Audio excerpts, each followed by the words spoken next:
पहले dead body को वहाँ पे मैंने ओंडा मौके के ऊपर जाके डेड बॉडी को देखा था।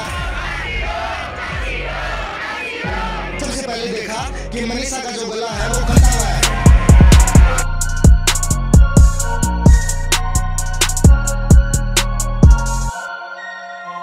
कल्पना कीजिए एक पिता की आंखों में वो खुशी जब उसकी बेटी अपने पैरों पर खड़ी होने के सपने देखती है। कल्पना कीजिए उस खुशी के ठीक बाद के खौफ को जब एक पिता अपनी बेटी की आवाज सुने बिना ही ये महसूस कर ले कि कुछ बहुत बुरा हुआ है। ये कहानी सिर्फ एक कत्ल की नहीं, ये कहानी है एक पिता की बेबसी और एक समाज की लापरवाही की। ये कहानी है मनीषा की, हरियाणा के भिवानी की एक 19 साल की लड़की जिसकी जिंदगी का अंत उसके सपनों की शुरुआत में ही हो गया। ये कहानी कमजोर दिल वालों के लिए नहीं है, क्योंकि ये कहानी आपको तोड़ कर रख देगी और ये सोचने पर मजबूर कर देगी कि क्या अब भी इंसानों में इंसानियत बाकी है। ये कहानी शुरू होती है 11 अगस्त 2025 की एक सुबह से। जगह थी हरियाणा का ढाणी लक्ष्मण।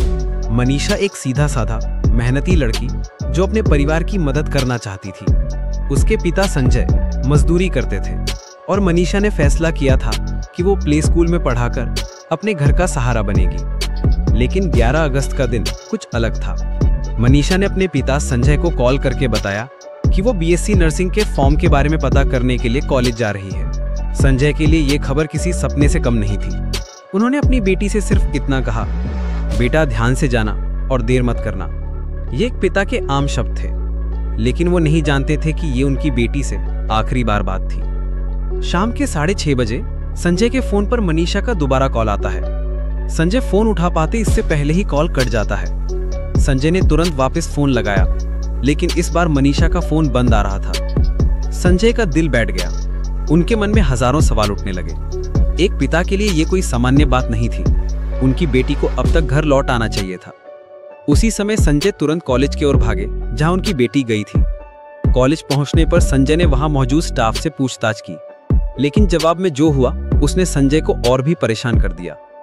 वहां 3 लोग बैठे थे और उनके मुंह से शराब की बदबू आ रही थी। संजय का दिल घबराने लगा। क्या मेरी बेटी यहाँ ऐसे लोगों के बीच आई थी?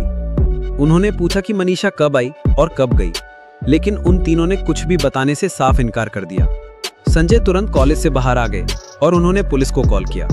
पुलिस की जीप मौके पर पहुंची और संजय ने पूरी बात बताई। उन्होंने ये भी बताया कि अंदर बैठे स्टाफ ने शराब पी रखी है और उनकी बेटी के साथ कुछ भी गलत हो सकता है।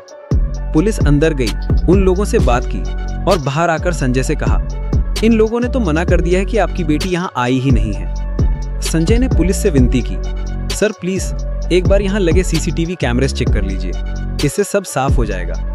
पुलिस इस बात के लिए मान गई, लेकिन जब उन्होंने स्टाफ से सीसीटीवी फुटेज मांगी तो उन्होंने फिर से एक बहाना बना दिया। सीसीटीवी का एक्सेस जिस कमरे में है उसकी चाबी हमारे पास नहीं है, हमारा स्टाफ चला गया है, आप कल आइए।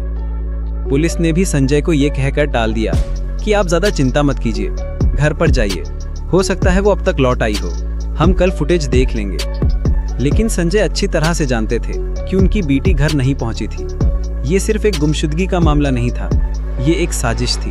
वो अपनी बेटी को ढूंढने के लिए बेताब थे, पर पुलिस की लापरवाही ने उन्हें और भी निराश कर दिया था। संजय ने पुलिस स्टेशन जाकर लिखित शिकायत दर्ज कराने का फैसला किया।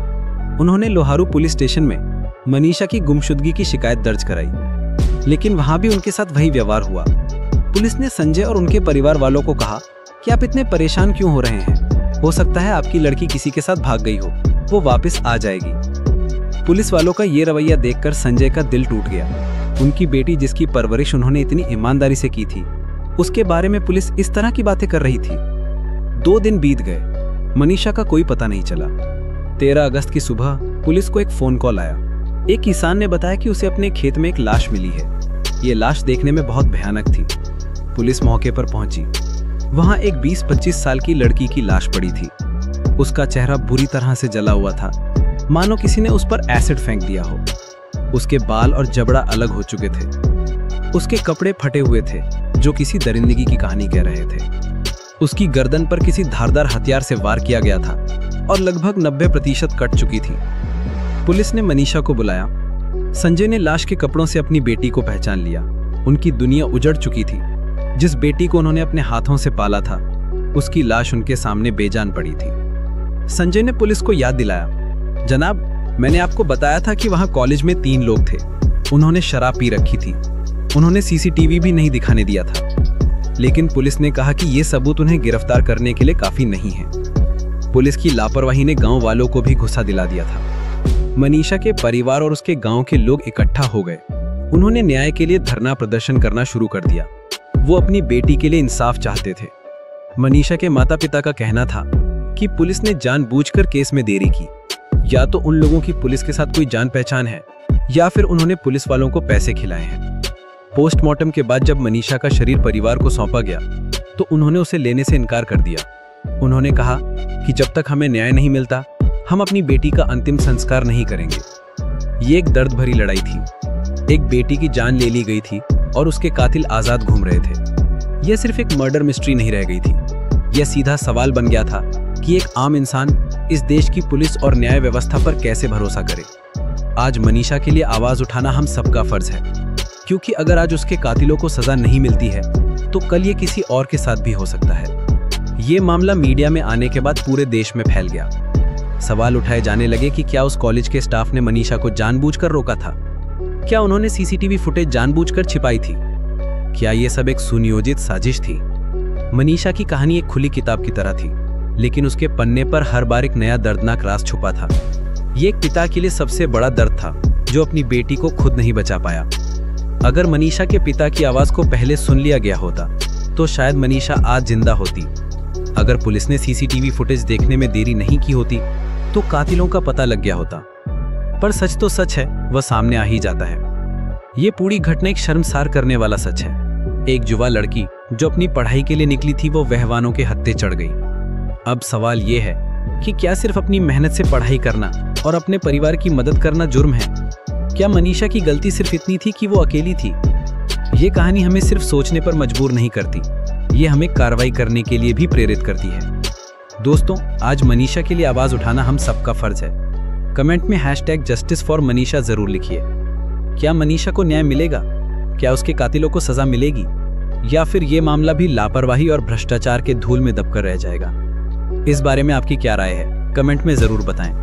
वीडियो को लाइक और चैनल को सब्सक्राइब करने के लिए नहीं कहूंगा, बस आप लोग जितना हो सके मनीषा के लिए आवाज उठाइए और इस वीडियो को शेयर कीजिए ताकि ये कहानी हर किसी तक पहुंचे। मिलते हैं अगली कहानी में, तब तक अपने आसपास के लोगों का ध्यान रखें।